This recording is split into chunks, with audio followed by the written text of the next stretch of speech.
It's going to be a very, very intense journey. Hello, everyone, and welcome to episode 118 of Frame Skip. I am Austin Eller, and I'm joined by, for this week, the co-host, Seth Slakehouse. How's it going, Seth? Really the only one that matters, though, huh? Like, Right. I mean, let's be honest. We're the champs. Yeah, the OGs, the dynamic duo, the tag team. Let's be honest. It's like the podcast battle royale, except we're the last two standing. Have been for a long time, buddy. I played enough PUBG and Apex. I know how this goes. yeah, exactly. No, I'm doing all right, man. Very stressed, constantly full of anxiety and worry. I don't sleep much these days. That's pretty similar. We sound like the same person. Yeah. I'll be honest. Buying a house, one of the most miserable experiences of my life. One of the most miserable experiences of my life, dude. Did I tell you what happened to me on the last episode? No. So the mortgage, like when you go to buy a house, you can go to like one of these lending agents, right? So basically, they shop for a mortgage for you. I don't really know how they get paid, but what I do know about this person that I'm going through is when I asked where she was so I could come meet her in her office was in our state's representative's office. Because she was also the assistant to the state representative. So I'm not sure.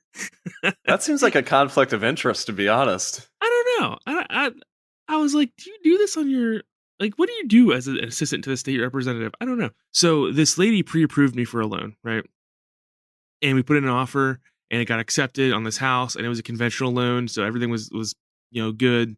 I didn't have to meet like the super strict requirements for a first time homeowners loan. Well, apparently, from what I believe, they didn't look at my credit at all when they approved it. They looked at my debt to income ratio and they were just like, here you go. Right. Oh my gosh. So I get a text like 2 weeks ago from this lady. She's like, hey, did you know you have a dispute on all three credit companies or, credit reporting agencies? And I was like, well, I filed a dispute on one of my student debts. It's not a student loan, but it was like straight from the college. And I was like, I filed that like 4 years ago. That shouldn't have just popped up now. And she's like, oh yeah, it just popped up. Yeah, okay. It just popped up, definitely. So for the last 2 weeks, I have been calling TransUnion, Equifax, and Experian, telling them, hey, please remove this dispute. I'm not disputing it anymore. It's legit. That's fine. I need you to get the dispute removed. Because she didn't care that it was on there. What she cared about was that it said I disputed it, which apparently is like a big deal when you apply for a mortgage. So like heads up to people out there. That's interesting. I didn't know that. Heads up to people out there, even though like everyone tells you can dispute, debts and whatnot and get them removed, you won't be able to get a mortgage for it. So that was a learning experience. Anyway, turns out working with credit reporting agencies is about as interesting as you would expect, right? So it took 2 weeks of me calling them about 4 times and her pulling my credit over and over and over again and just seeing my credit score just plummet from all the hard inquiries that by the end of it, I no longer qualified for the loan that she originally quoted me for. So then we had lost 2 weeks and she had to quote me for a first time homeowner's loan, which is a better interest rate anyway. It's a better deal. But now I have to go do a whole bunch of extra stuff, and the margins for error are razor thin if I want to close on time. So just a terrible experience. Wow. Yeah. Well, frankly, I don't know. I think everybody agrees on this, but the whole credit score system as a whole is horrendous. I mean, it just doesn't make any sense. It's the whole the hard inquiries thing and oh my God. the needing to have more accounts to have a higher credit score. It's like, well, wouldn't you think that being responsible and having a lower number of accounts means more? But no, Yeah, no, so it doesn't work that way. like the thing is that no one really knows how it works either, right? Like the numbers are all different from the different agencies, and you know what? They don't really tell you exactly how it works, and the way that it does work doesn't make any sense. Like for instance, I thought my plan was rock solid, right? I had a few credit cards, and I just threw them in a drawer with zero balance on them after I made one purchase, and that was it. No, you can't do that. Actually, you have to use them and pay them Yes. off. Yes. I just learned this like 2 days ago. So now I'm like, so having a low balance isn't enough. Now I have to use these and I have to pay them off every month. Like, what is going on here? The system is completely nonsense. I will say this: I do have 2 credit cards for the purpose of credit building. Frankly, if I didn't need to build my credit, I would not have credit cards. But if you find a good card that has like a good point system, a good reward system, then it kind of is like worth using it. Like I actively use my credit card for all purchases, and I'll just get home and pay it off that day. Like I just go home every single time I make a big purchase and just pay it. I don't even wait till like the end of the month. But it still is just a pain to have to deal Yeah, with all of it. I have a Capital One credit card, and it gives me like 1% back on everything. So like that's pretty sweet, right? Like everything is essentially 1% cheaper, which is pretty cool. But I don't know, man. I hate the credit system. It's so like why? Okay, yeah, your core goes down when someone has an inquiry against you. So why do you have the whole system anyway if like it just drops when someone looks at it? It doesn't make any sense. The whole thing makes no sense. Well, this is my last note. I can't wait to pay off my student loans and then have my credit score tank because I paid off my student Exactly. loans. Exactly. It should not work that way. Should not work that way. So Exactly. Also, I just again, last thing. I'm a pretty salty about the fact that immediately after midterms, they were like, "Well, the student loan forgiveness thing might not happen." Right? And no one's talking about it. We're all just letting it slide. yeah, Like, yeah, it's true. It's true. It's a good point. So yeah, well, good luck with the move. I know it's coming up soon, and hopefully all hey, that will be you finagled. wanna fly up here and help me move? There's If I beer had and days pizza. off, I would. Just fly up here for like 6 hours. All right, bud. That Thanks. is the worst thing though in all of reality is moving. Oh, I hate it. It's awful. Packing up everything you own into cardboard boxes. And you know what's worse? When you're an avid action figure collector, and now Yes. you have to rebox everything and then pack them up. And oh my god, I have 2 rolls of bubble wrap, and usually when I get too tired of packing them back in the boxes, I just wrap them in bubble wrap real nice and throw them in a box. It's like Do you it's insane. do you keep all the original boxes for your figures? Not anymore. So now I just keep the boxes for like my high end figures, like my figure arts, Figmas, and my high end statues. The other ones, I just get rid of them now. I used to keep like all my boxes, right? But then I'm like, "Oh, this is too much shit I have lying around everywhere. Like it's just it's a bunch of nonsense, and I don't have the room for it." What I will say though is when you're moving, it's really convenient because you don't have to worry about them getting damaged. But like, well, that's more applicable for statues, right? Action figures, they're posable, so they don't get damaged as much. But statues, for sure, there's an issue with them getting damaged. So Yeah. I don't Yeah, I've kept all of my like Monster Hunter figure builder figures. They're about like $115 for each one. They're like pretty big statues. And I've kept those, but know. I That don't collection keep is much sweet else. that you have, by the way. Thank you. I've tried. Are you? Do you now? Here's the question about the Monster Hunter figures I have for you, Austin. Do you feel complete? Do you feel like you've had Yes, enough? actually, I feel like I think I've finally reached that point because I haven't bought any of the small ones in a long time. Like they're amiibo size, but they're really high quality. I Yes. haven't bought any of those in maybe a year and a half, 2 years. My only problem is the 2 big guys I wanted. Like I said, they're called the figure builder models. They're about 115 each. I've got 3 of those now, and really they're the main 3 I want. The only issue is if they like reprint another one, I may fall back into those. So But like for the most part, I feel pretty complete. there's no part of you that was like, man, if I had a lot more disposable income, I would go buy like the big statues or like anything like Yeah. that. Well, for me, it would. Yeah, I would feel that way if I had more disposable income. The problem I'm running into though is space. Oh, We're like yeah. just so out of space, and I can't get another display case in here. We've got 2, and that's really all we can fit in this apartment. If I were able to fit more, no, for sure, I would. I think I would continue. But That was the biggest motivating factor for me in buying a house was that the space, dude, because me and her, we do not have enough space. Like when I was by myself, it was a lot better. But then like with her collections and my collections and like um just it gets annoying after a while too because you can't move furniture around with my angled ceilings. Like this thing right here, this is my ceiling right, that I'm touching Seth with is my hand. touching us a ceiling on the camera right now behind him. Yeah, and it's angled at like a 45-degree angle at my Yeah, head. I can't move my desk anywhere or my couch or my TV. Like I'm right. stuck exactly where it's at. So that'll be nice having storage space because right now I have no like a spare bedroom or anything to store things Yeah. in or a garage. So it's nice, but I don't know, man. I thought I was done collecting like action figures and whatnot, and then I just got dialed into the Dragon Ball SH Figure Arts line, and now I have probably 50% of that whole collection. So Yeah, I don't have anything pre-ordered.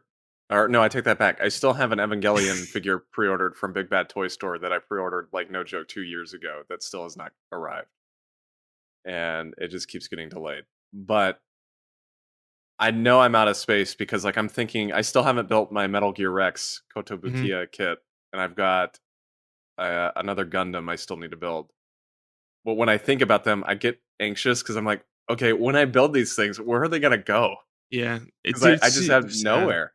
It's super sad because I have a lot of really nice Gundam kits, and they're all just in a box because I have no room for them. But when I move into the new place, I think one of the first things I'm going to do is build this Siren from Xenoblade 2, which would be a Nice. kit that I have. But yeah, Awesome. as far as Monster Hunter goes, how do you feel about the fact that made me a Monster Hunter fan, and I've beaten 2 Monster Hunter games now, and yet you don't play them with me at all ever?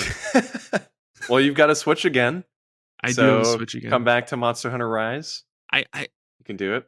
I can't because I have it on PC now. I played on PC. It's a much better experience.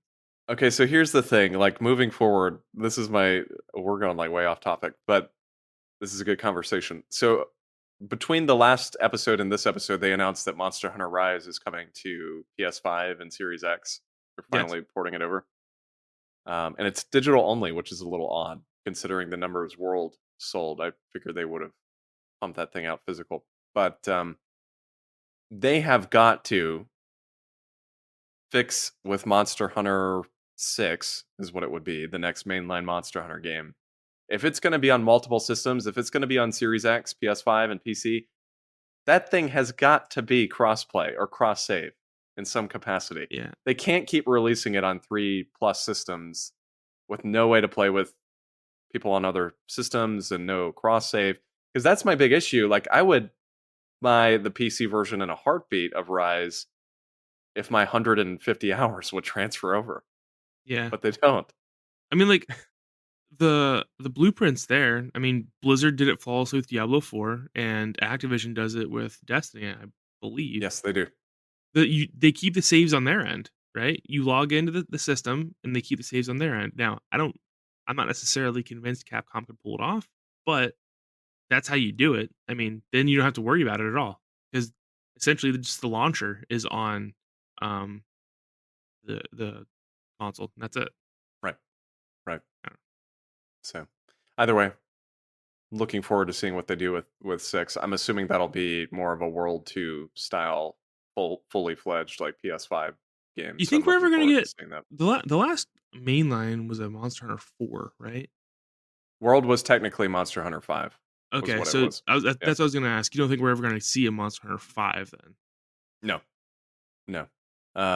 Probably what they'll do moving forward is subtitle everything, if I had to guess. I think it's going to be either that or they'll do World 2 subtitle, but I think everything's going to have its own unique name if I had to go out on a limb and It take sounds a better. gander. After 4, things start to sound silly, don't they? Like Yes.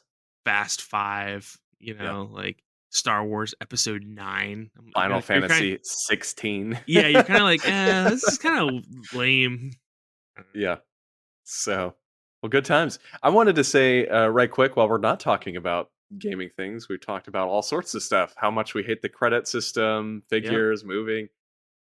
And you touched on this right before we started recording. Andy and I over the weekend went to this thing in Atlanta called the Stranger Things experience, and I think they're kind of spread out. It's like a pop up kind of exhibit type thing that Mhm. this company does. I think there might be one in like LA. I know they did one in the UK, and there's one in Atlanta right now.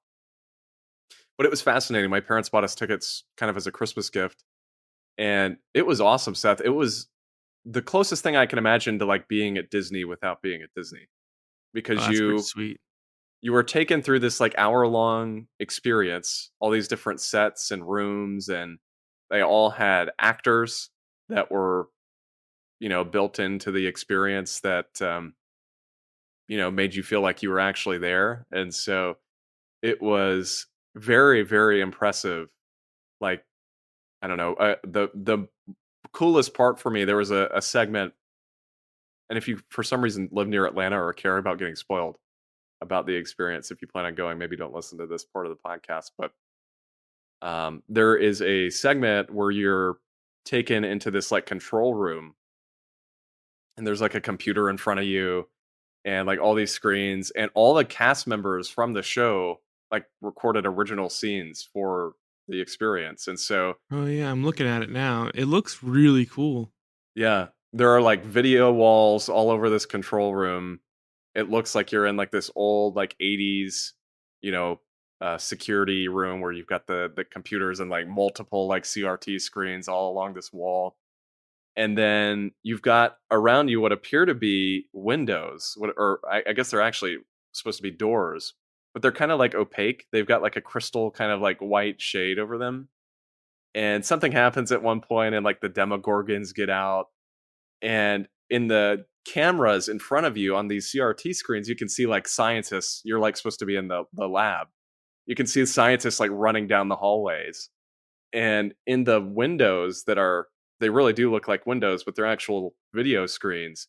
You can see like the shadows of like people running past outside the room. And at one point, like the Demogorgons like come up and try and get into the room, and they're like banging against the windows, and you can see their like outline beyond the screen. It was really really interesting. But That is pretty cool. Yeah, because it looked, dude, this looks awesome. Yeah, so it yeah, looks like there's one in Atlanta, Los Angeles, and then London. yeah. Um, If I you're could near nominate any of those Philadelphia. spots, you should go because it is. I mean, if you're a fan of the show, I should clarify. I think if you're not, you probably wouldn't get as much out of it. But I had a blast, an absolute blast, Yeah, and it looks it, really cool. yeah. At the end, you can go to like Scoops Ahoy and get ice cream, and Oh, they have Argyle, his like pizza shop. You can go get like pizza there. It was nice. awesome. So Yeah, me and Caitlin just recently watched all of Stranger Things. I'd seen it already, barring the latest season, but um, it was her first time and she loved it. I mean, I've always loved Stranger Things. I think it's a great series. Did you know that in well, can't spoil it. The sword was actually Conan the Barbarian's sword. Did you know that? no, I didn't know that. Yeah, that's Conan the Barbarian's sword. Wow, Yeah. I had no idea. Yep. Yeah, that Pretty show cool. is so special. I had seen the first 2 seasons when they aired, but I had never seen 3 and 4, and then Mm. Andy and I sat down and watched the whole thing through over the summer when season 4 released, and I I know we talked about this on the show before, but I think it's one of those few shows that is hyped up like crazy that actually lives up to the hype. Oh yeah, I mean, I agree. it's so well done, I agree. so well done. Um, So it's funny because I did a very similar thing this just last week, which is nice. where I went to the Harry Potter Forbidden Forest experience. Oh, nice, awesome. Yeah, yeah. So it was very similar type of thing. We drove to New York and we went through this like forest experience thing with a whole bunch of props, and there was things you can like swing your wand at, and giant holographic images and creatures and stuff like that. And you could drink butterbeer at the village and get like dragon flame roasted like meat and stuff like that. It was really cool. It was really fun, but kind of a drive, kind of a hike. And we stayed in Wilkes-Barre, Scranton. And for anyone traveling through Pennsylvania, you don't stay in Scranton or Wilkes-Barre. No Dude, matter how much you love The Office. yeah, it's not the same. I mean, The Office does not show the city. So I actually got Wilkes-Barre's highest rated hotel. Right, I was like, if because it was exactly halfway. It was a 4-hour drive there, and then 2 hours back to the hotel. I was like, okay, let me get the highest rated hotel in Wilkes-Barre. This place was terrible. Dude, like Caitlin got stuck in the bathroom because the door didn't work correctly. Oh my god. Yeah, like I had to let her out from the outside. It was a mess. And like you got on the bed and it was like one of those old school like super spring beds where you sit on one side Yeah. and the other side goes up real high. And, like, Skyrockets. Yeah, oh my god, it was a nightmare. But that's yeah, hilarious. That sounds fun too. That I saw you posted that. I didn't realize that was kind of in the same vein. That's awesome. yeah, Did you guys like dress up when you went, or no, there was a bunch of people okay? that did dress up. I didn't know. You never really know, right? Like what the vibe is gonna be when you go. You never really know if you're gonna be the Yeah, only people that are dressed up, or how that's gonna work out. that was like kind of like that for us because we dressed up like we were in the '80s. So I had like Hmm. a denim shirt on, and I luckily at Walmart I found a Star Wars shirt that was based off Episode 4, and it was like retro style. That's pretty So I sweet. was like, I'm gonna wear this. I'm gonna tuck this in, have my like jean shirt on, and like wear tennis shoes, and it's gonna be '80s. But when we got there, we were like the only people dressed up.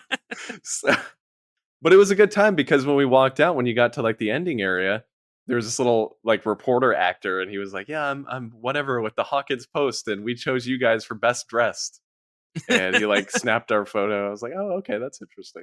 That's So pretty sweet. That's pretty sweet. Well, you're famous. There you yeah, so well, good stuff. Good stuff. So why don't we, Seth, get into video games a little bit? Now there was a big piece of news for us to talk about this week, which is the Game Awards, which happened go. about a Great. week ago, a little under a week ago at the time of recording. And I just want to say, going into this, that after last year, I definitely remember saying on the podcast that I would not watch the Game Awards again. Right. However, I watched them. And I just have to say, before we get into the announcements, I actually thought the Game Awards were really good this year. I thought that Jeff learned a lot from last year, which frankly was pretty rough. Yeah. Um, Um. I don't know, man. So I haven't watched the Game Awards 2 years now. This is the second year, and I just learned after really after the VGAs died and Jeff took over his own thing with the TGAs. Um, they were terrible from Jump Street, and they were so long, and I was tired of wasting my time waiting for announcements. So I just found it better to catch up. But it sounds like I missed a good show because everyone's yeah, saying how good they are that they were this year. I still think it could have been a little tighter. It was about 2.5 hours, a little over.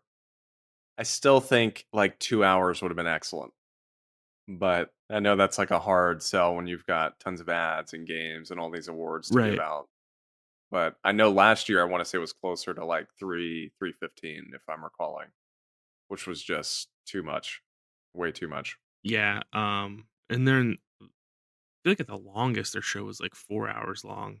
At least Do they still have like Yeah. concerts and whatnot going on? Yes, but it was toned down this year, which I appreciated. I know some people like the music, but they only had there was one part where they had some song from God of War, which I had never even heard. I don't know when it plays, but it has like Hosier, whoever that guy is, and they had like the full orchestra up there, but I had never heard that song in the game, so I have no idea when that plays. But it was that, and then they had something where Halsey came out and was singing some song from Diablo 4, and that Hmm, was it. interesting. So, Yeah, yeah. I'll never forget the famous Grand Theft Auto 5 concert. Oh my god. I forgot about that.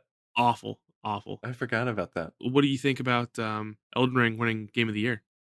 Oh, I think it's well deserved. I mean, I haven't played much of it, which we'll get into that a little bit later, but I haven't really played enough to have an opinion, but my thought going into it was like, yes, my game of the year, spoiler alert, is going to be God of War. I mean, it's a absolutely incredible game, but I just know from the conversation of Elden Ring, God of War is more God of War at the end of the day. Elden Ring seems like this more innovative take on the Souls series and is kind of a new, just a more innovative game, I would say, than God of War. And so on that front, I thought it was well deserved. I wasn't shocked by that at all. Yeah, Elden Ring was my pick because it was a very unique experience that I had never really played before in a game. Right. Very, very cool. Yeah. Yeah, take it away. Cool. Well, let's jump into a few of these whole announcements, and I'm not going to run us through every single little thing, but we can chat about some of the big ones. And I wanted to start off with Hades getting a sequel, Hades 2, which I thought was pretty surprising. I know that Supergiant, I think is if I'm recalling the development team, I know they've Yep. never done a sequel for any of their games before. So Right. I was pretty shocked by this one. I know Hades was super successful. I played a decent amount of Hades and loved it. Mhm. So I'm really, really excited to see this. Yeah, the one thing that always stands out to me about Supergiant games is the art style and music. I mean, Yes. gorgeous games. And Yep. Hades wasn't my cup of tea just because it was a roguelike and Yeah. I'm not into them. But I absolutely love Transistor. I thought Transistor was a phenomenal game that did not get enough attention. Um, but everyone keeps saying how good the story is in Hades, which always makes me It's want to go really good. back and play it. So I probably will at some point and just try and like the rogue like experience, I guess. Yeah, and it's an uphill battle for sure because I was kind of in the same boat as you. I'm not a big fan of the roguelike. Another thing they announced at the show, which I kind of passed over, was they announced Returnal was coming to PC, and I never really wanted to play Returnal because I heard it was really difficult and your runs could go on for hours. And to me, I was like, okay, that just sounds like a nightmare. But the thing that I liked about Hades was it's really easy to get back into a new run. Like as you get further and further, you do progress. Like your character build levels up, and you're able to, you don't have to start from the very beginning every single time. As you progress further, you can start further down the line, and you'll have better gear, makes it easier, more abilities, and it's a really interesting game. I never beat it, so I need to go back and beat it at some point. But I probably played a good 15, 20 hours and just really, really enjoyed what I played. So Hades 2 is for sure day one for me. Awesome. Yeah, maybe I'll jump in. It's been on my list for a long time. Yeah. Here's another one for you. I'm not the biggest BioShock fan, but even I thought Ken Levine's new game Judas looked pretty sweet. I Made me agree. want to try BioShock again. So Um, did you listen to the latest Sacred Symbols? no, not yet. I'm listening to it now, but I'm not at where they're Um, talking about this game yet. yeah. So they speculated, and I kind of do as well, that this might just be a BioShock game. It looks pretty damn similar. Like there's not a whole lot different to it. Well, so do you remember these rumors a few years ago that there was going to be a BioShock in space? Yes. Yes. Okay, so the trailer of this game appears to actually take place in space. And so what I'm gathering from this trailer is it's a BioShock looking game. It is in space. It is you're it's got the art style. You're using plasmoid looking things. They were called plasmoids, plasmids, Yeah. one or the other. And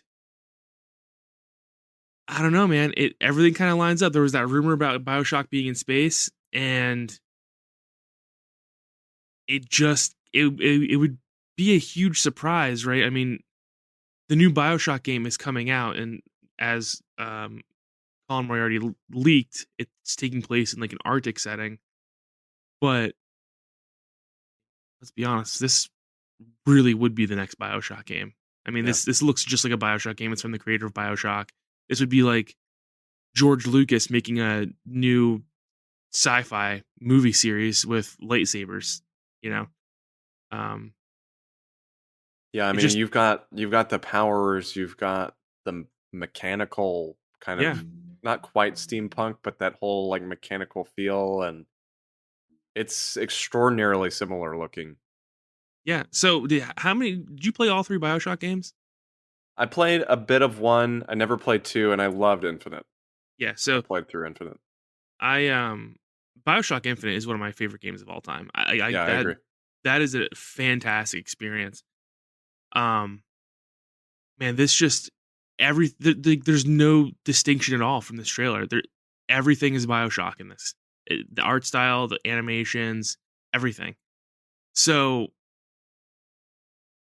I understand that it's not called BioShock, but this is going to be a phenomenal game. You can just tell by Yeah. looking at it, and I think Ken Levine is a master at storytelling.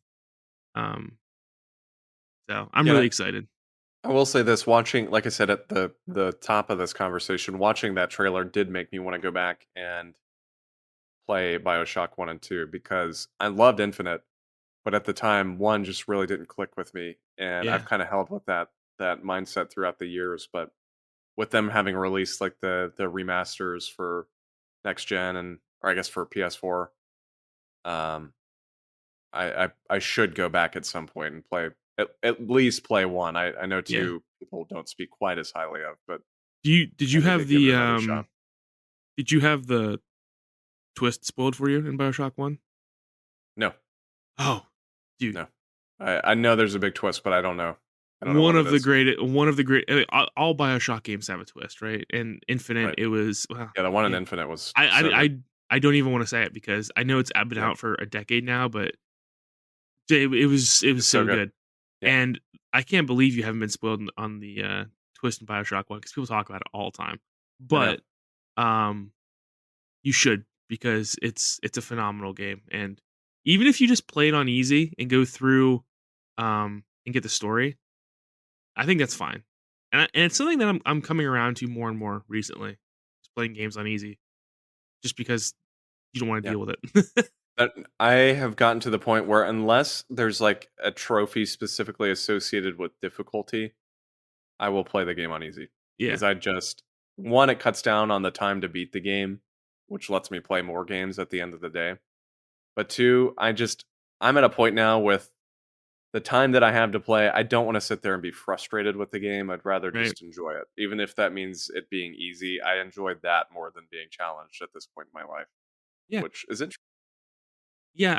It depends on the situation for me, right? Um, God of War, I turned down the easy for a while. And Jedi Fallen Order, 100%, I Oh turned god. down. Yeah. Because I was not in the mood for any of that nonsense. And there's other ones too. I can't think of off the top of my head, but yeah, it's all based on just feeling for me. I don't usually start the game out on easy, but if I'm like I'm just getting frustrated and annoyed, I'll just turn it down just to enjoy the game and get through it. So Yeah, totally. So this is kind of a smaller announcement, but I know you were a big Street Fighter fan back in the day. I mm. don't know if you still are quite as much after Pedro whipped you at one point, but Barely played since. as discussed on this podcast many episodes ago, but Street Fighter 6 got a release date and some new characters. I want to say it's June, if Yeah. I'm recalling correctly. So, what do you think of that, Seth? Are you at all interested in Street Fighter 6? No, I'm not. I'm just done, I think, with Street Fighter in this point in my life. I will say that there's a fighting game coming up later that we're gonna talk about that looks a lot better.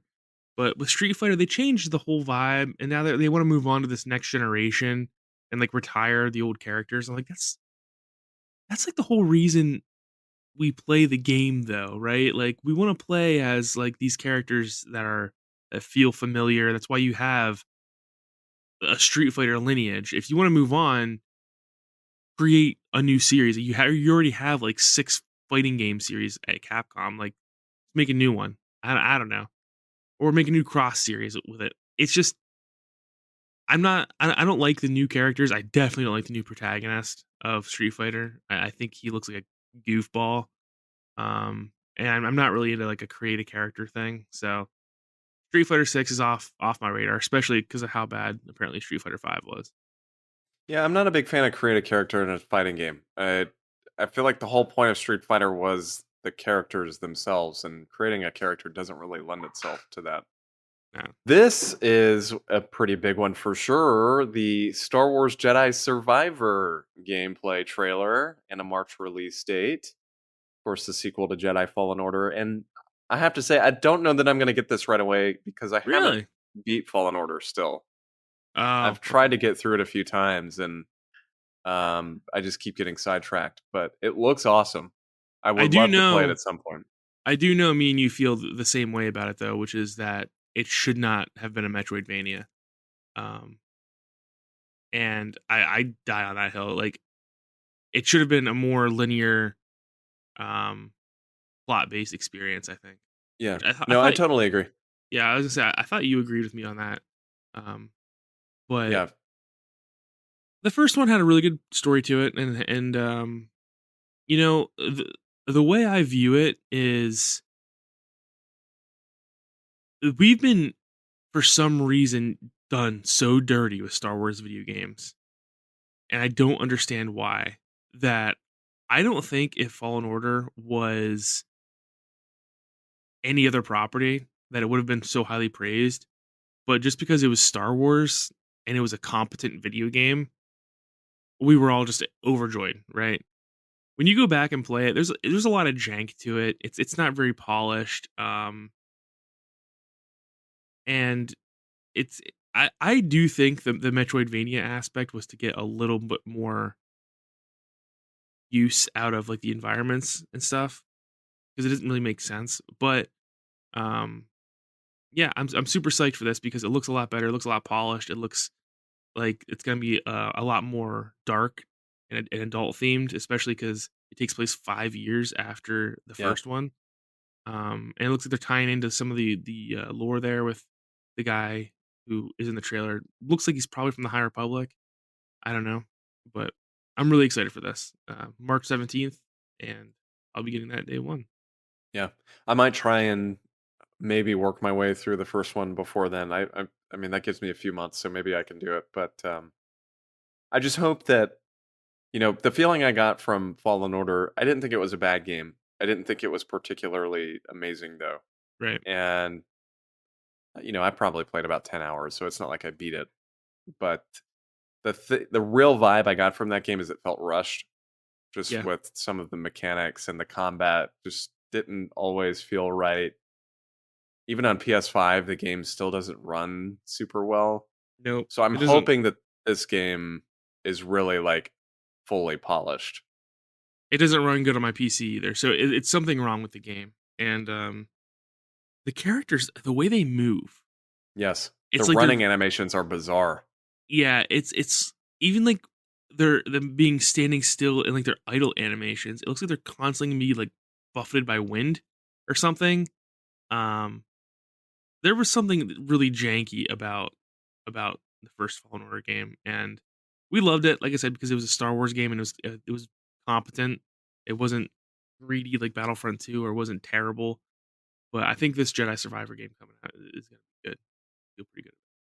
Yeah, for sure. Oh, and by the way, cool fun fact: the lightsabers that you can make at Disney World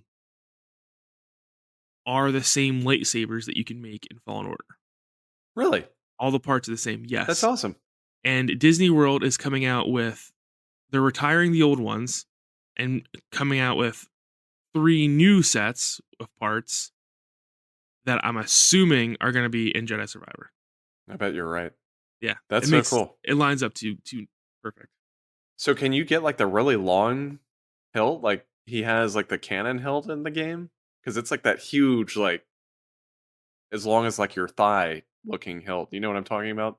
Oh, so you can buy that one, but I'm so like in Okay. Fallen Order, you can create your own lightsaber via parts. Okay, so you mean like the customizable one specifically? Yes, yes, Okay. yeah. You can buy Cal Kestis' lightsaber with the broken end on it and stuff.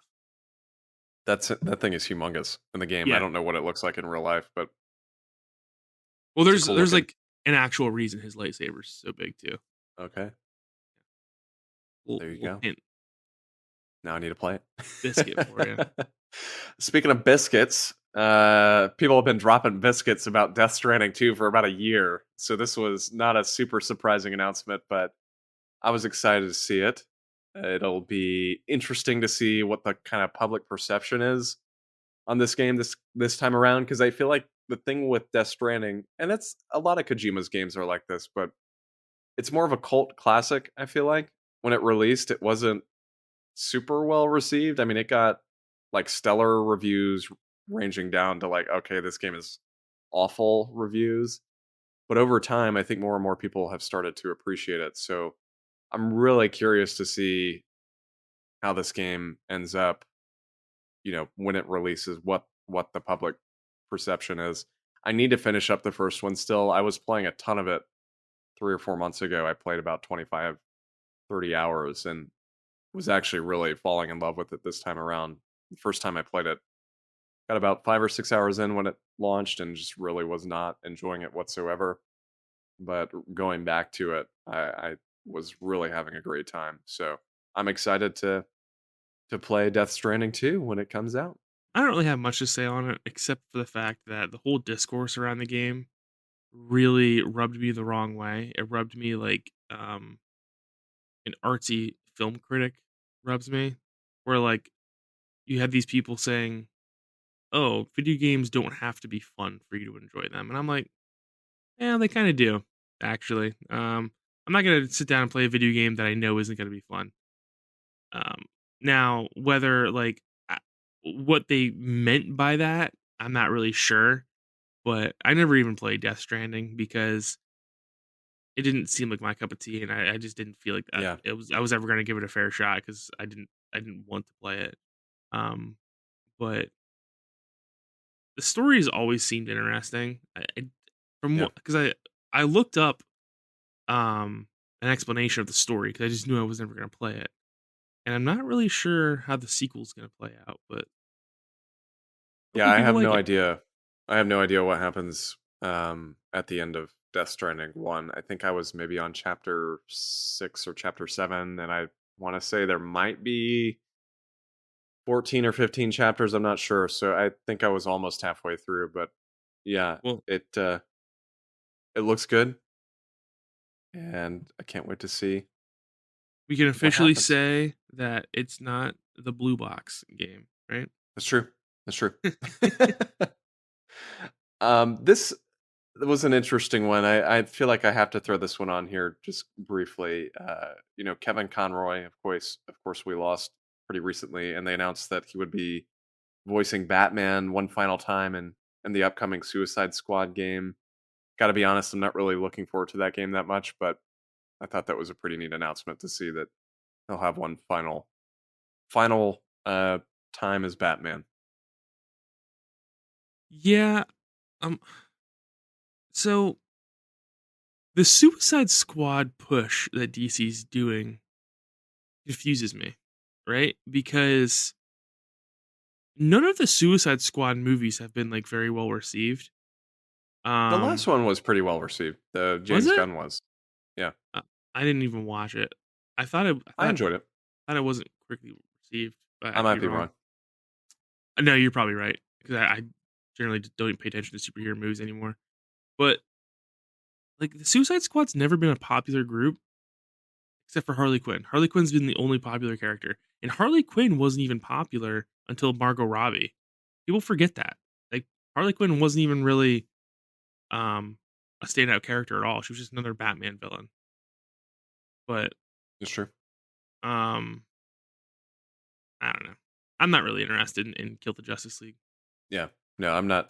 I'm not really interested in it either. To be honest with you, it's just not. Frankly, I don't really like the Suicide Squad as a whole. I think they're okay, but I don't think not a many big people fan of them. do. I don't know where these fans are because they've never I've never talked to one except for Elijah, who admittedly likes terrible things all the time. But I've never been talked to someone who's been like, "Yo, I love the Suicide Squad, Yeah. Mr. Shark or whatever his name is. I'm all about him. King Shark. Yeah. Captain Boomerang, favorite villain." But this is the one thing I do think is interesting though is this does take place in the Arkhamverse, right? I believe so. Okay, I well, believe that's what they've Batman said. Batman's supposed to be dead in the Arkhamverse. Yeah, that's true. So I'm not sure He's a goner. how that works, but definitely pretty cool. Kevin hearing Kevin Conroy as Batman for the last time. I mean, I do hope it's good at the end of the day, even though I'm not really looking forward to it. You know, Rocksteady made so many good Batman games. I mean, even though Arkham Knight was kind of the meh of the three, I think all three are still phenomenal games. And so I Right. really do, at the end of the day, even though I'm not a Suicide Squad fan, I do hope this game is good. I I agree. really do. So I agree. Diablo 4 got a release date, June 6th.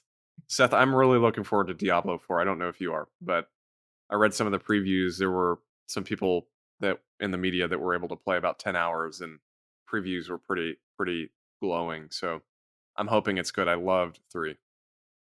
I mean, I loved 3 too, man, but at a certain point I have to check myself and be like, well, it's Blizzard Activision, you know? It's true. It's true. And the massive downturn of that company and the absolute textbook way to ruin your fan base and ruin um, people's trust in the company. They should write a whole novel about it, right? It's just like I watched them destroy World of Warcraft. I watched them absolutely blunder Diablo. Um, and I'm probably not gonna buy this on release date. I would like to hope that it's good, but just knowing Blizzard and just knowing the scumminess that they put out, I'm not gonna buy it on release date. Yeah. No, I won't either. I mean, I'm looking forward to it, but I'm in the same boat. I don't trust them enough, frankly. Um, Diablo 3 was a long time ago, and even talking about that game, even that game launched in an awful state. That's what I was gonna say. Diablo 3 was not well received at launch. People did not No. like it. So So I do hope 4 is good, though. I think mechanically, graphically, the game looks phenomenal. I just hope it actually holds up that way at launch. So, Seth, I know you were playing this game somewhat recently. Horizon Forbidden West is getting a new DLC, Burning Shores. Are you at all interested in purchasing and playing that DLC? no. Me either. I I am pretty much done with Horizon, I think. Yeah. Listen, man, the further I get away from that game, the more I'm like, nah, I'm good, man. Like, I'm sorry. I don't know what the like people who rave about these games see. I liked the first one enough, right? I never went back to it, but I liked it enough. And I beat Forbidden West not that long ago. And I forced my way through the first 50% and the last 5% of that game, and I have no desire to go back to it.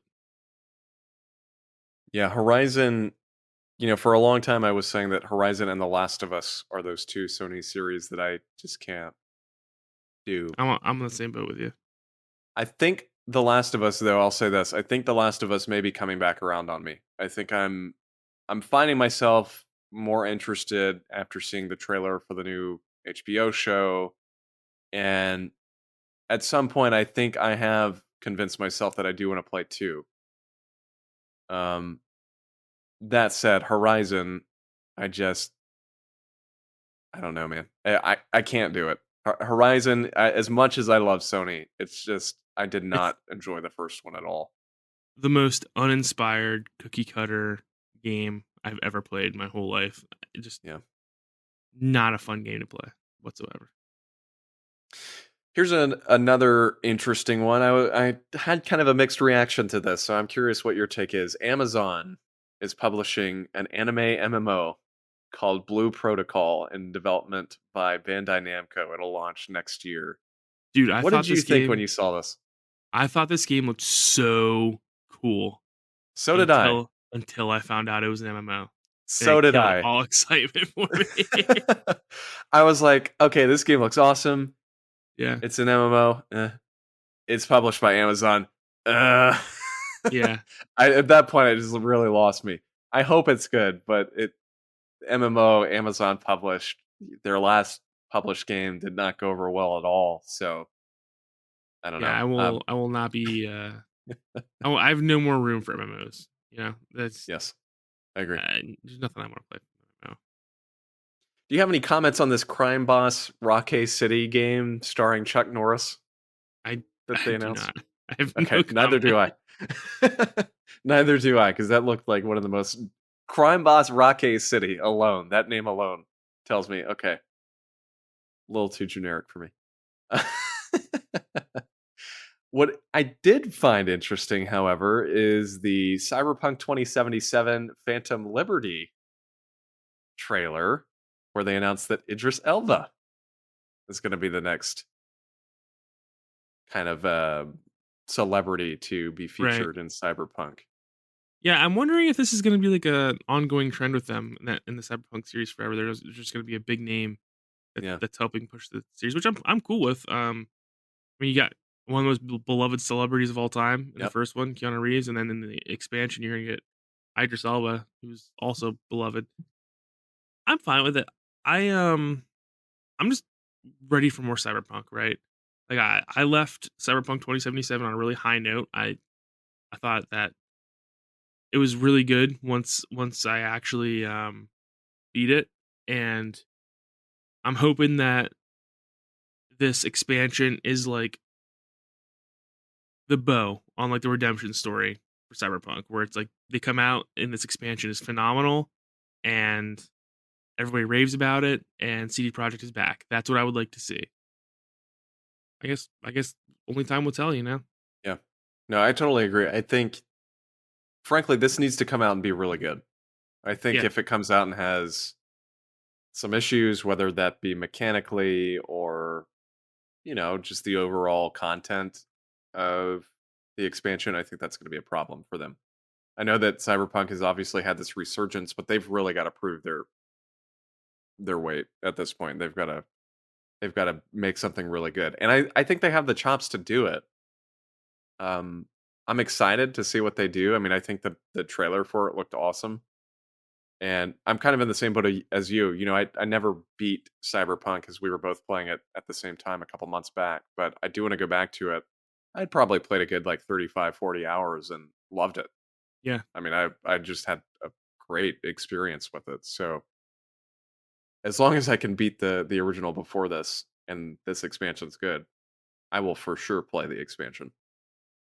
So Yeah. I would actually like to see a little more lore out of the Cyberpunk world from CD Projekt because they did a really good job of that with The Witcher. Now, what I will say is I really hope this isn't a mid campaign expansion. 'Cause that's yeah, one of my biggest pet peeves. when they Yeah. release expansions that take place in the middle of a campaign. And CD Projekt did this once with Hearts of Stone, and then thankfully their other expansion, Blood and Wine, took place after the Witcher 3 campaign. But I hate that, man. I really hate that. Yeah, I mean, you've got to build on the story. I don't Yeah. know.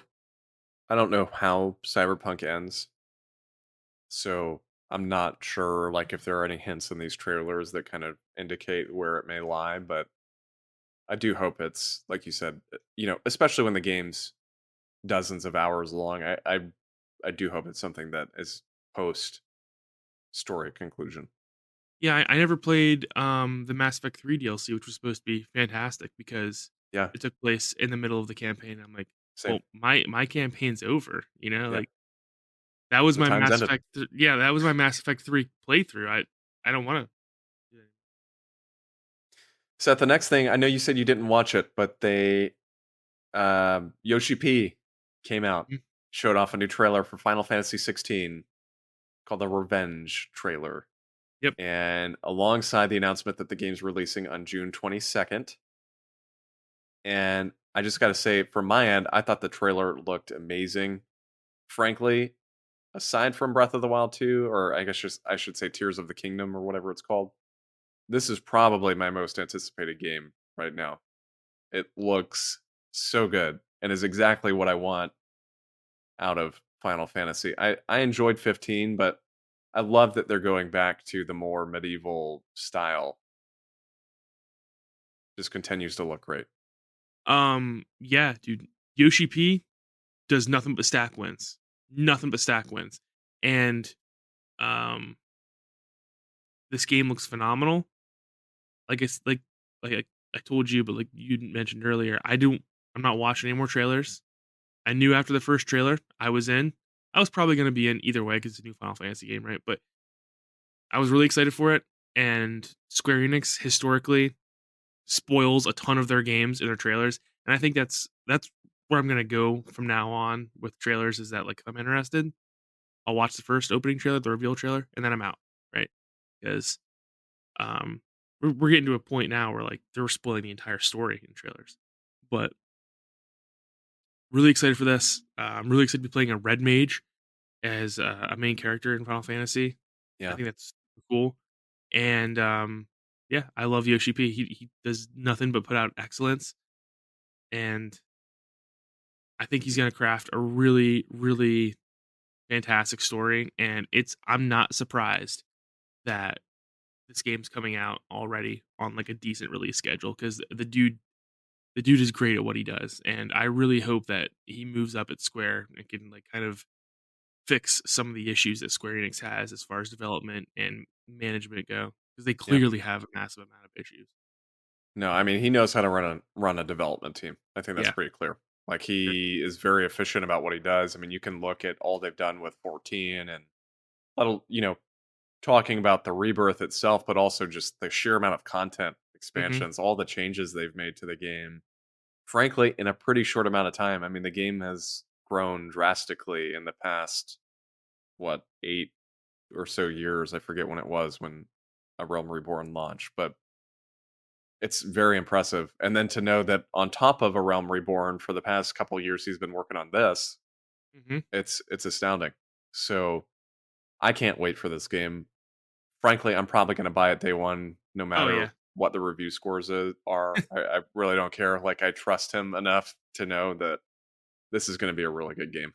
Also, one thing I do want to say about Square Enix, pretty ballsy with the Crisis Core review embargo. Yes. That thing he dropped. That thing dropped before December. It Yeah. was like November 30th. The review It embargoes was like came a out. week before launch. Yeah. Well, no, it was way before a week before launch because launch is tomorrow, Oh, that's true. Yeah. and the reviews have been out for like 2 weeks. And it's like, you Yeah. guys are And pretty got confident great about that. reviews. Yep. So I really hope that next year, I always say this, but if I've got time, I really hope that next year is the year where I can sit down and play some Final Fantasy games. Specifically, I want to play Original 7 and beat it. I played about halfway through it. I've never beat it before. I want to play Remake and I want to play Crisis Core at bare minimum. Yeah. Crisis Core is fantastic. The remake's great. but you do need to play the original 7. Right. Right. So next one here, which I was super excited about, and man, what a good name. FromSoft announced Armored Core 6 Fires of Rubicon. What a freaking awesome name, man. That's so This, cool. they did a cardinal sin. They did a cardinal sin, and it's the thing I hate more than anything. Okay. They released a CGI only trailer That with is no true. gameplay. That is true. This I could be like a the dating simulator, right? mech dating simulator. Yep. Yeah, no, I don't disagree with you. I'm really excited for this. I loved Armored Core as a kid playing the series on PS2 and PSP, but frankly, it kind of dropped off. I know Armored Core 4 and 5 on PS3 really were not what people wanted, and so I hope that 6 kind of brings things mainstream. Now I know they're already talking, which I think this is the right move. Frankly, they're already saying, "Look, we might be FromSoft, but this is not a Souls game. Like this is not going to be Souls gameplay. This is going to be Armored Core," which I think is the right move. It might be a little more niche, but I think to an extent, for the past, frankly, 10 years, we've seen FromSoft only make Souls games. And I think they do need to get outside of that niche a little bit. Obviously, that genre is super successful, but they need to be able to show what else they can do. And so, with that, I am extraordinarily excited for this game, even though you're right. We only got a CG trailer. I love mechs. We haven't gotten a mech game in ages. And I trust FromSoft. So, I hope it turns out well. Yeah. I'm looking at their list now. They've made more games than I thought they did, including my most hated PS2 game of all time, Evergrace. That game is a train wreck.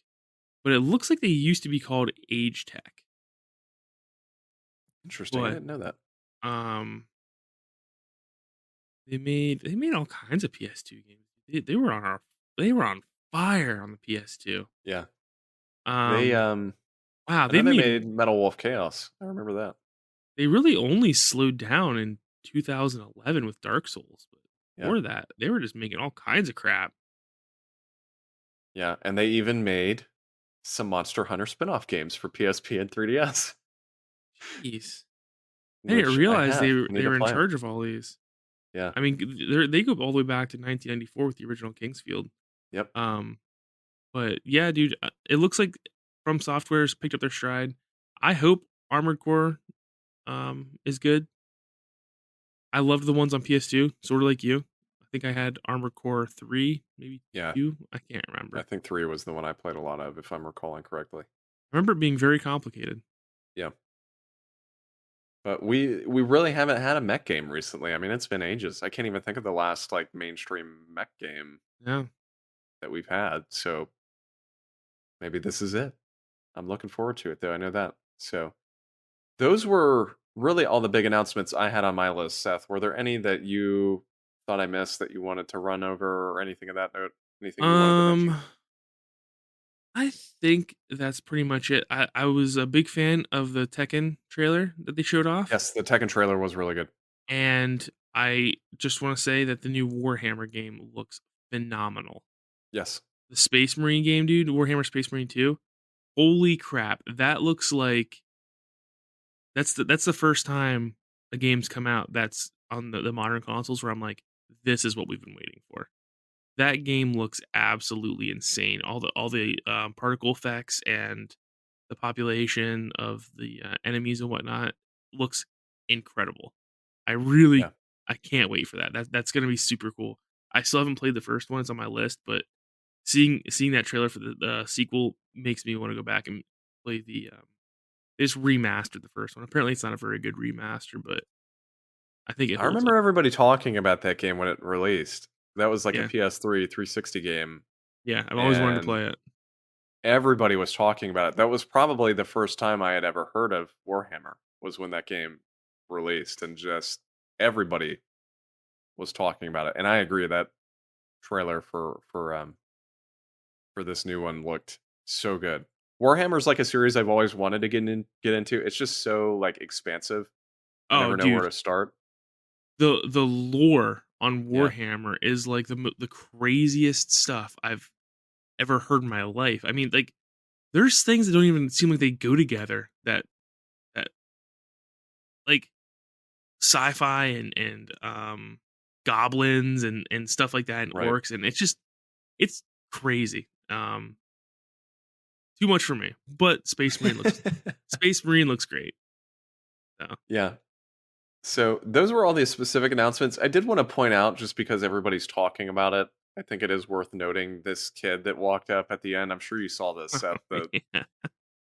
The Bill Clinton kid that is like 15 and walked up at the end after Miyazaki's speech. I don't It- I don't understand the joke behind it. And is it I because don't I'm think getting anybody old? does. Okay. No, I don't think anybody does. I think it was interesting because at first people thought it was like a racist, like anti-Semitic joke, but it's not, according to the kid. It seems like he just came up and spouted nonsense that didn't mean anything, which makes it even worse. Oh, Andy seems to have something to say. I just wanted to point that out just because everybody's talking about it. Frankly, my first thought was, why is security not pulling this kid off stage? Because like, what, that could have ended really poorly if he had not Oh, gone up yeah. there with that Dude, in mind. I've seen a ton of people say that, and I'm like, they're absolutely right. Like that kid could have just come up and stabbed somebody on stage, and no one would have Yeah. been able to do anything. I mean, and Miyazaki was standing up there right next to him for 5 minutes. So that, I don't know. That's part of my job, is to like think of the worst of people. I mean, Yeah. I'm a reporter, so that's like my day-to-day life. But I don't know, man. When I saw that, I know a lot of people think it's funny, and I get that. But to me, it really shows that next year, it is something they need to think about, is stepping up security. Yeah, for So sure. I didn't even really think it was that funny. I just thought it no, was like I agree. annoying. Yes, It's not like it's not like a particularly like funny. If the kid like ran up and was like Epstein didn't kill himself, that I would have laughed at that, right? Like that would have been funny, you know. But he's like, shout out to my reformed rabbi Bill Clinton. That's what he said, right? Rabbi. Yes, Yeah, I'm like, what? it wasn't. Okay, Yeah, it so didn't even make sense. But I just felt like that needed to be mentioned. oh, Um, and the Kratos voice actor, yes, like trying to went prolong the obnoxiously long. speech, and they them playing his music and him not leaving. That very good moment. At first, I thought it was like, okay, are they just giving each guy like more time to talk this time around? But no, it was just the music was playing and he didn't want to leave. Yeah, It was because it was a solid like 8-9 minute long speech. I everyone was talking about it, so I went back and like watched it, and it's very very funny. The funny thing was, to the rest of the show, Jeff was like, "Well, we got to get moving because Chris's speech." It's like, man, Maybe they're not on this good is. terms. Like maybe I don't maybe know. like some bad blood. And he was like, "I'm just gonna ruin your whole show." The world may never know. Yeah. So, well, good stuff. Yeah, I thought it was a good show overall. I really enjoyed the announcements. I thought the awards were good this time. God of War, clean shop aside from Game of the Year, which honestly I was a little surprised by. I thought Elden Ring was going to do a little more than what it did, but all the stuff God of War got, I thought was well deserved. Especially, so many people are saying it didn't deserve it. The sound design award that God of War won. People were like, "Yeah, it doesn't deserve that." I'm like, "Are you nuts? The sound design in that game was phenomenal." So, Yeah, I didn't hear anybody talk about that, but but quickly, Seth, I wanted to touch on before we wrap up here. What have yeah, you been playing? Anything good of note over the past couple weeks? yeah. The only thing I really want to shout out is Vampire Survivors, which everyone is talking about right now. Maybe the most engaging game I've ever played in my whole life. What is it? So it essentially takes like a bunch of things from Castlevania and puts your character on a plane, and instead of just moving left and right like a Castlevania game, your character can move up and down as well. And essentially, the goal is it's just a survival game. Like you're trying to survive as long as possible, but your character, you don't use any of your character's abilities. They use them on their own on a timer. So, like, for instance, if like the first character you unlock starts out with a whip, and he just whips in front of him every second or two. Okay, and then as every time you level up, you select a new ability. So eventually, what this turns into is like your character just using all these abilities at once, just being circled by like damage attacks and thousands of enemies on the screen coming at you, and you're just like trying to see how long you can survive. Different waves of enemies, different types of enemies, and it sounds really simple and stupid, and it kind of is, but there's just something about it, dude, that is extremely fun to play. And the thing that's really grabbing me is it's scratching an itch for like just really quick gameplay where I can just jump in and just play it. And I don't have to worry about like story or plot. I can hold a conversation while I'm playing it. Because really all you're doing is moving the character around in the smartest way possible, in the way to survive as long as possible. And collecting gems and selecting your new abilities when you level up. But the abilities all are on by themselves, and I know everyone's talking about it. I just want to reiterate, it is really good. It's fantastic. It's really addicting. So as you've been talking, I just downloaded it because this was an announcement at the Game Awards. They Yeah, announced like the mobile version or whatever. So I just downloaded that, and I know it's on Game Pass too. So I need to try it. Everybody keeps talking about it. I just haven't looked into it, so I it's didn't really know what crazy. it was. It's such a simple concept, and the game is like overtly simple to the point where it's really fun. And it feels very refreshing, and I think people are going to talk about it for a long time. Nice. Because and undoubtedly there's going to be an enormous amount of clones based on this game right now because it's huge. Yeah. So yeah, I did play that, and I'm almost done with Pokemon Scarlet, and Wow. I'm really enjoying it. I'm I'm having a blast with the game. I will say though, I think it's a little too easy to get Pokemon that should be hard to get. Like grinding out the pseudo legendary was always a big deal in the Pokemon games, right? Like your Garchomp, your Tyranitar. Right. Well, now you can just catch Tyranitars and Salamences in raids that you can join at any Oh, point in time. wow. And as long as you beat them, the raids have a 100% catch rate. So all you have to do is beat the raid, which is like super easy because people are coming in with like level 100 Pokemon, right? And one-shotting them. And then you just throw a Pokeball and you have a Salamencer or a Tyranitar. And it's like, okay, well, that's kind of lame. But That is, yeah. because it's annoying for me, right? Because I had this Pupitar, I think it's how you pronounce it, Yeah. Yeah. in my party, and I was like leveling him up with my party the whole time, like I would normally do with a pseudo legendary that I caught early in the game. And then they announced the Tyranitar raid, and I'm like, well, I just wasted whole entire All this time. time. Yeah, I hate this. But other than that, dude, the game's really good, and it had performance issues, but there's something about Pokemon that's just really good. You know, I think that's where I come down on it. Like, I really do think it's worth playing because it's a blast.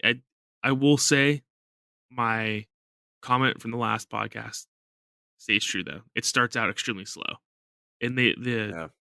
characters are very long winded in the beginning of the game. But once you get over that hump and you start getting like the real Pokemon gameplay, it's very good. And one thing that I think sets this game apart from all the other Pokemon games is that it's extremely challenging. Really? Yes. So, Wow. I didn't know that. did you beat Sword and Shield? No, I never played Sword and Shield. I Okay. kind of stopped after Let's Go. So, I didn't beat Sword and Shield either because I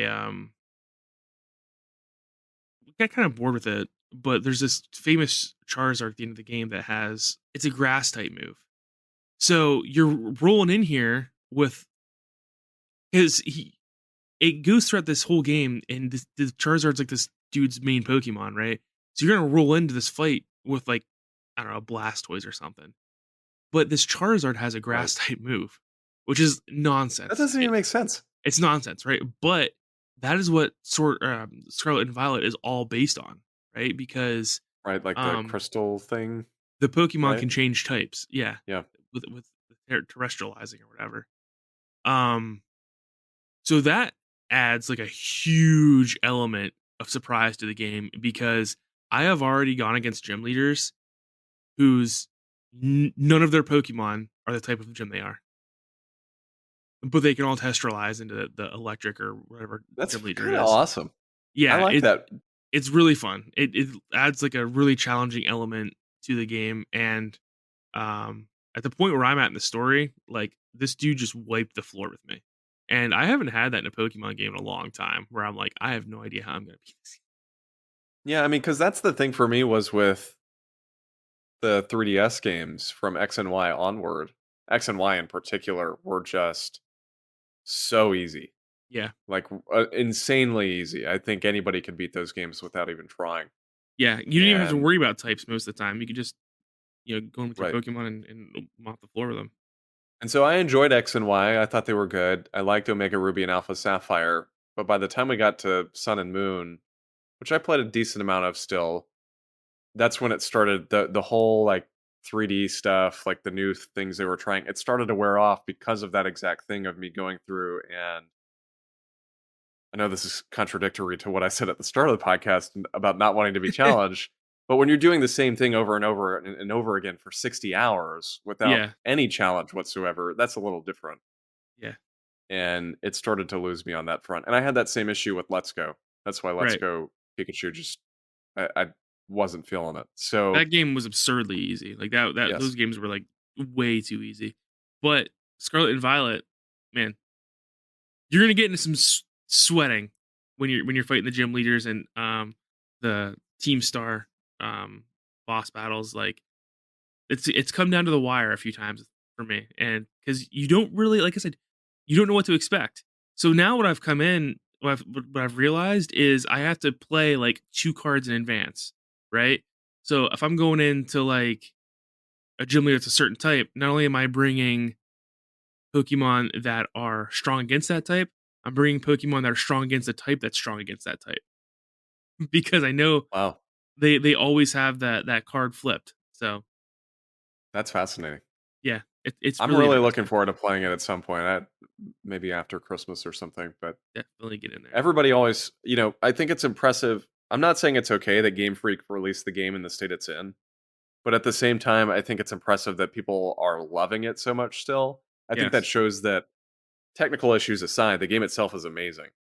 I yes, think if the technical issues had not been present, I think it's pretty clear it would be one of the best, if not the best, Pokemon games of all time. I 100% agree. So, based off what I've heard. But I wanted to touch on quickly. I've really only been playing one thing. I did start up Elden Ring and just wasn't really feeling it. It wasn't anything on the game itself, but I think it was more so it was just too similar to God of War after coming off of that. I know they're drastically different games, but I'm just talking about as far as the gameplay and the whole fantasy. It just wasn't what I was feeling. So instead, I swapped to Sonic Frontiers, which Oh, is much different. not see that coming. And that game, Seth, is amazing. That's what I've heard. I've heard it's super good. It's really, really good. I don't think it's worth like $60 still. I wouldn't pay $60 for it, but it's constantly going on sale for 30 already. Crazy. And it is well worth that price. Dude, Probably the most fun I've had since Sonic Adventure 2. I almost guarantee you that is probably the last IGN first demo that comes out Oh yeah. because that completely killed any motivation to buy that game for most people. I think because it was No, it terrible. did. It did, and it doesn't. The sad thing is, it doesn't portray what the game is like at all. Yeah, It's not open world, which a lot of people thought it was. It's still got your standard Sonic levels mixed in. It's more so about exploration and combat, which I wasn't expecting at all. Like a big portion of this game is combat, which I love. They mix in all these different moves and combos and things you can do as you're fighting the enemies, and the gameplay is super fluid. The one thing I was not expecting was that, because based off the previous 3D Sonic games, a lot of them, I would say Sonic Adventure 1 and 2 were relatively smooth like for the time, but looking at, Generations and some of the more colors, some of the more modern 3D Sonic games, you really feel like you're controlling a tank Like you feel like you're Sonic, just Yeah, unstoppable, and you like for sure. can't move. You're just plowing forward. And Frontiers, you feel like you've actually got control of them for once. Like you can actually spin around and go in circles and do whatever it is at like 6 million miles an hour, and it's awesome. Good. I was like totally shocked by it. I'm really loving it right now. I'm probably about 7 hours in, Nice. and I'm just enjoying the crap out of it. I've always been a big Sonic fan since I was a kid, but frankly, I haven't enjoyed a whole lot of them since the GameCube days, and this Right. really brings me back to those days. Yeah, I'm the same way. I love Sonic Adventure 2. It's one of my favorite games as a kid, but after that, I wasn't really a big fan of any of the games. But Yeah, I've heard this is really good, so I'll definitely pick it up at some point. I'm just I'm more amazed at this giant resurgence that Sonic the Hedgehog has right yeah, now with the movies that are somehow pretty good, I know. and also this game that just came out. So Yeah, and they nailed it, thankfully, because Sonic has not had a game since Sonic. Oh hell, I don't even remember that last game that released that everybody just said was garbage. Um, you could like customize your own like playable character, and oh, everybody just said it was awful. I forgot about that. Sonic Forces, I think That that might sounds be it. right. But everybody said that game was terrible, and we haven't had any Sonic games since the Sonic movies have released, aside from Sonic Forces. And so they hit the nail on the head with this one. I think finally getting a good Sonic movie out, good Sonic game out at the same time. I think it's going to go a long way for getting this series back on track, hopefully. Yeah, I agree. But yeah, it's well worth playing. Well worth playing. It's just the I don't know. It takes me back to being a kid again, and for that, I really appreciate it. I don't think it's for everybody, but if you enjoyed Sonic in the past, if you like Sonic Adventure, you'll enjoy this one for sure. So, and there It are even a lot of callbacks to Sonic Adventure in the game, which is awesome. it was Sonic Forces, by the way. That Okay, was the last one. yeah, Before that, it was Sonic Mania. yeah. Sonic Mania was good, but that was like a 2D kind of remix of the That's what old I've heard. trilogy. So, but yeah, that's really all I've been playing, and I'm going to continue playing more. Nice, So, nice. well, good deal. Let's wrap it up there, Seth. It was good Do it. chatting with you. I agree. I concur. If you enjoyed this episode, make sure you share it with your friends. Of course, your friends probably haven't heard of us, so make sure they hear of us from you. You can tell them they can find us on iTunes, Spotify, all those good places, Google Podcasts, literally anywhere you can get a podcast, we are on it. So let your friends know, share us on Twitter and social media pages. Let people know we're out there. It really helps us gain more listeners and more fans like you. So, of course, you can find us individually on Twitter. I am at Austin J. Eller. Seth is at Seth the 90s Kid. Go follow. Go follow me. George is at PurpleBird616. That's also where you can find his sister show, Short Box Summary, all about the Marvel universe and Marvel comics. So go check that out. And then Coach, who is not here, does not have a Twitter. So you cannot find him anywhere. Frameskip itself is at FrameSkipPod, pretty much on any social media platform. So follow us there. And then if you've got questions for us for next week or any comments from this show, please send them in. You can do so either on those social media pages or you can fill out our question comment form at bit.ly/frameskipq. That's bit.ly/frameskipq. And until next time, gotta go fast. Gotta go fast.